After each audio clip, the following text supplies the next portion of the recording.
Hello, everybody. When the ball began its run, today we're gonna look at how the banks keep you poor. Yes, how the banks keep you poor. And I took my time to lay out 5 ways they keep you poor, but there are many other ways. The first is the credit card debt, right? The credit card business is a massive business. They have a lot of lobbyists. They can do a lot of lobby to the government for special interests. They dominate this space, and you have a very few companies that dominate. Uh, you have Visa, Mastercard, and a few more. So they charge you arbitrage rates, right? They get very cheap rates from the government and charge you extremely large rate, like something like 22% credit card rate, especially if for people who don't have that much of a good credit, or if depending on the situation, sometimes they charge you like extremely large rate on your credit card, which is which put you in a position where it's almost impossible to put your head above water. And that's why you feel like you can never move ahead because of this massive weight. Like I find this calculator online, says that's a credit card interest rate calculator, and I put the average, like say $18,000 of credit card debt. um and then the annual rate is about 22, right? So you're paying 22%, 22%, and on your $18,000 credit card debt. So the monthly payment is about 350, right? So now let's see how much it's gonna cost you really. So the amount of next payment is about like that's for principal 20, and then you have the next payment for applied to interest, that's 330, right? So in total 350, and total interest cost until payoff, that would be $37,000, right? Above 37,000, and the number of monthly payment until payoff would be 158 month. So let's do that. Yeah. So let's see how many years that would be. That would be 12. That would be 13 years, right? 13 years to pay off $18,000, and you'd be paying 350 a month, and that's crazy. That's crazy. And $37,142 for the total 13 years. So let's see. This is why people are not, cannot get ahead, because this massive credit card debt, that's what keep them, keep pulling them behind. Now, let's say if you take that money, let's say you put that 350 into Bitcoin. So let's see what it does for you. Let's say you do that for 9 years, right? For 9 years, you put 350 into Bitcoin, right? So you would be in total about 37,000, like almost, about this much, right? For how much money you would putting in, right? 37,000. Um, and then for the 9 years, and then you would be getting $948,000. That's almost $1 million in 9 years, right? On Bitcoin, right? That's a 2,400% increase in your money. Now, but if because you're paying such a high credit card rate, right, it makes it impossible, right, to move ahead. That's one of the way they keep you poor. Now, next, we're gonna go to to the lend. They lend your money on your back, right? They on your behalf. They're using your money to give it to somebody else. Let's say if you're not taking a loan from the bank, let's say you're saving on the bank. Well, that money they give you maybe 0.5% on that money, or even less. So now, you're not making anything on your money, and the value of that money is going down. How? Because first of all, the central bank is printing it, that which is the reason of inflation. It is the reason of price rising on you. That's why the value of that currency is going down, and so, in the bank, use that money to give it to other people to buy house, to buy cars, to buy things, right? When the bank make a loan, right? They didn't have the existing money on the bank. They had to create it out of nothing, right? They just put a number on this person account. Say, okay, now this person owed me $20,000 or $100,000. The way they do that, they just create the number, right? The bank has a license to print money for free, right? So, and since 2020, most banks don't have any requirement to hold any reserve, right? They used to have like some percentage of reserve requirement. Right now, they don't have any requirement, right? They can print for no for nothing.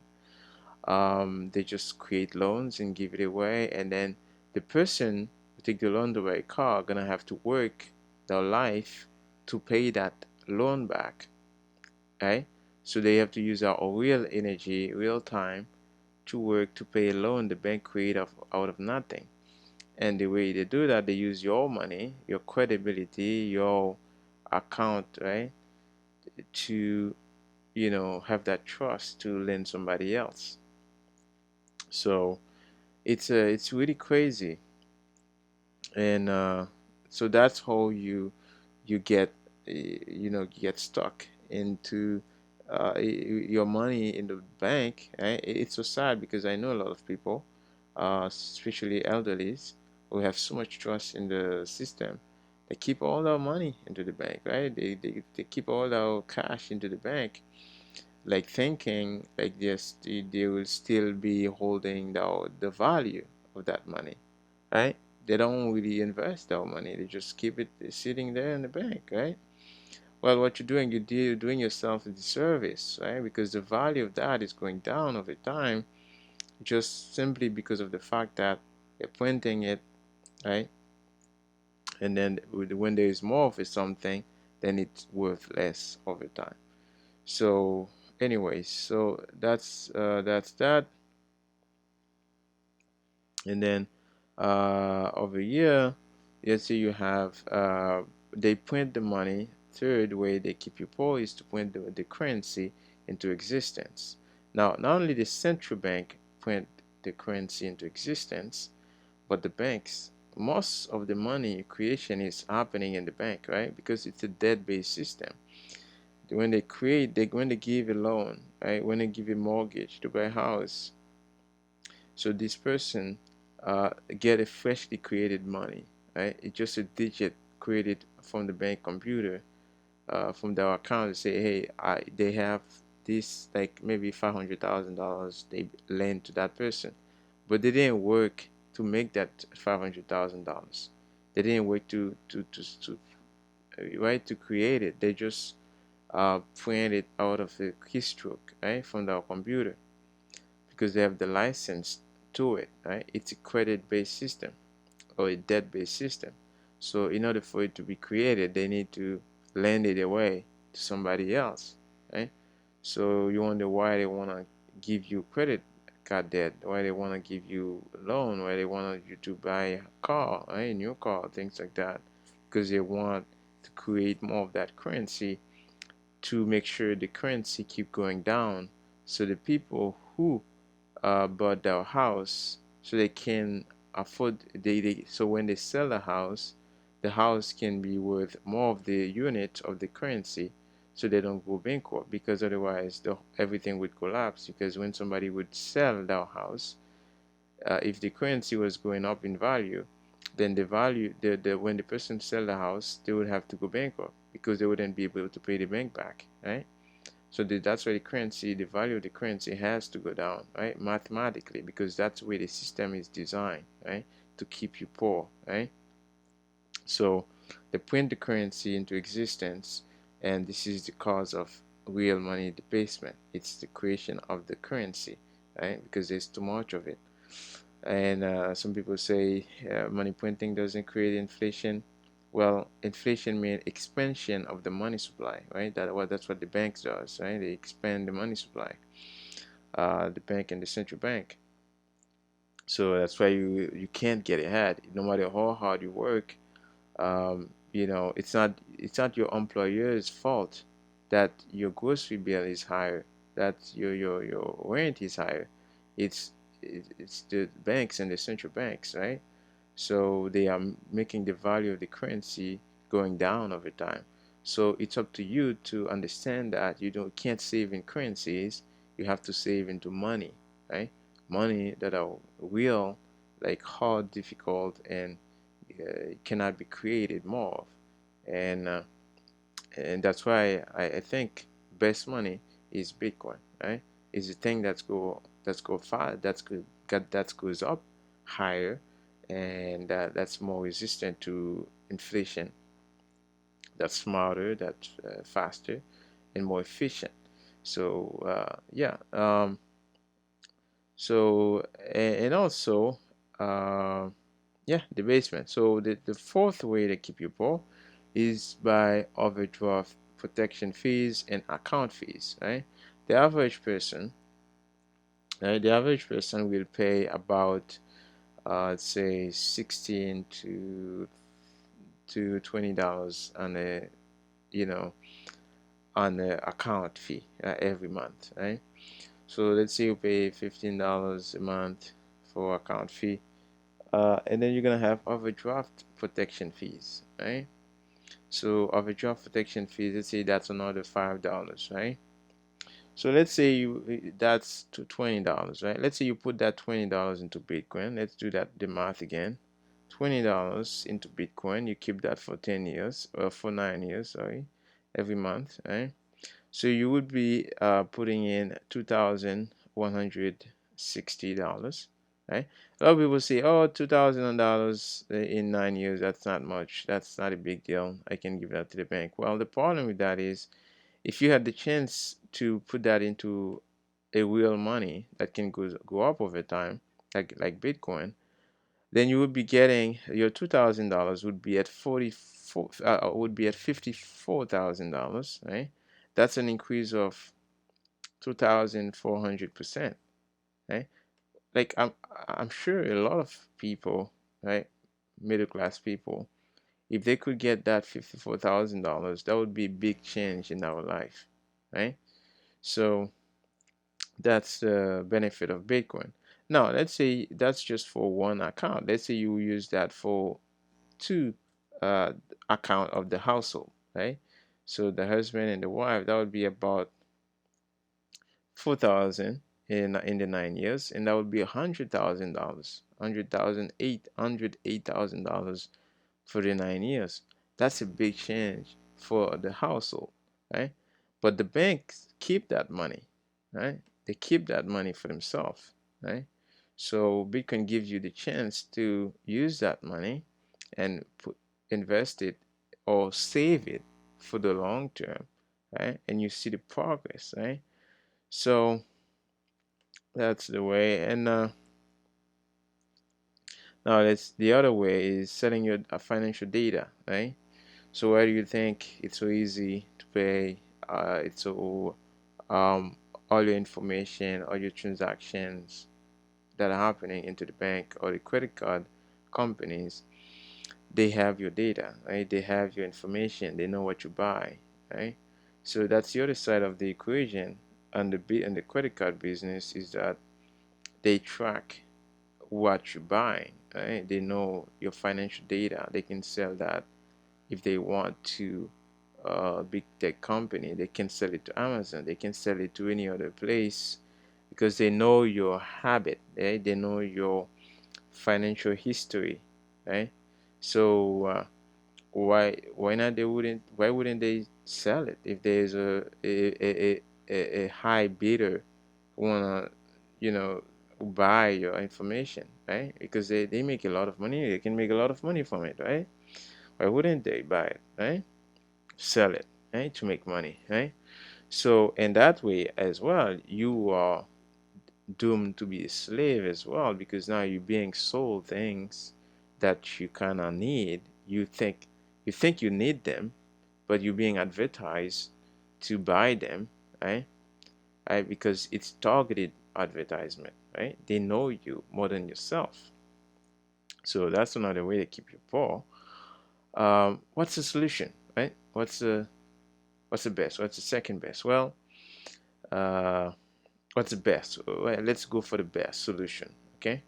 Well, the solution is just Bitcoin. There's no second best. There's no other way you can find a solution into this. First of all, it's not a debt-based system, right? There's no debt into it. You buy Bitcoin with the money you have, right? Um, so there's no body you're gonna take payment every month from your account. There's no such things like that. And you just, hold your own money, you save it. You can memorize the key, you can save the key yourself and protect it, and there's no monthly fee, right? Depending on where you store it.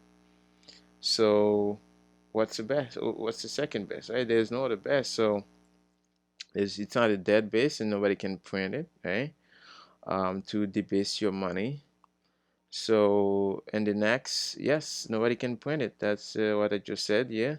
Because nobody can print it, this is the power here. Because nobody can print it, you can save in your future. You can protect your future, right? You can protect the future of your family, right? Because like you have a percentage from the pie. Let's say there's a pie, right, on the table, right? If you take a quarter of the pie, the quarter of the pie stays in a quarter because nobody else are making more pie of the pie. So you have one quarter, right? That's a quarter, right? So everybody else will compete for the other three quarter, right? But you already have yours. It's the same thing with Bitcoin. So they cannot make more of that, or more of the 21 million, right? Because of that, you're sure that you have one of the 21 millionth of all the money in the world, right? You cannot debase it. That's why the price has to go up, right, over time. Anyway, so the third is no account overdraft fees, right? There's no overdraft protection fees, right? All those nonsense. There's none of those nonsense, right? Why? Because you're not being tricked into that silly game of overdraft, right? Because overdraft the trick, right? To make you think that it's your money, you can spend it, right? As soon as you get into it, boom, you owe them, right? You owe them for the in next for the beginning of the month next month, right? So in Bitcoin, you spend the money you have, right? You can't spend money you don't have, right? So that's a principle way. That's a discipline. That's a different way of thinking. So, anyways, and also in Bitcoin, there's no selling of your financial data because it's more private, right? It's your own account. It's like you are on your own bank. If you are your own bank, nobody can sell your information, right? Because you spend it. If you want to spend, you can spend it, and they don't know who spend it. It's private. So if you really know how to manage, if you're spending on the Lightning Network, there's no way for them to track your transactions, right? So it's a long distance away. I'm not saying like people can spend every day using their Bitcoin on the Lightning Network right now, but in some countries it's still possible, and some countries are already living the reality right now. But I'm just talking like in the future, right? It's if you're saving right now, if you're saving for the on the Bitcoin right now, right? In the future, your money will be worth so much more, And by that time, you may be able to spend your Bitcoin. Maybe you use the cash to buy, to spend on your Bitcoin because you're so wise now. You understand your financial privacy. You understand that this banking system is to keep you poor. Right? So the wealthier you become, the more literate you become in terms of your privacy. The more you want to protect your privacy, protect your finances. So anyways, I want to leave it there. That was the 5 ways to put to the banks keep you poor, and the five other ways you can protect yourself with Bitcoin. Hope you enjoy. This was PieCover.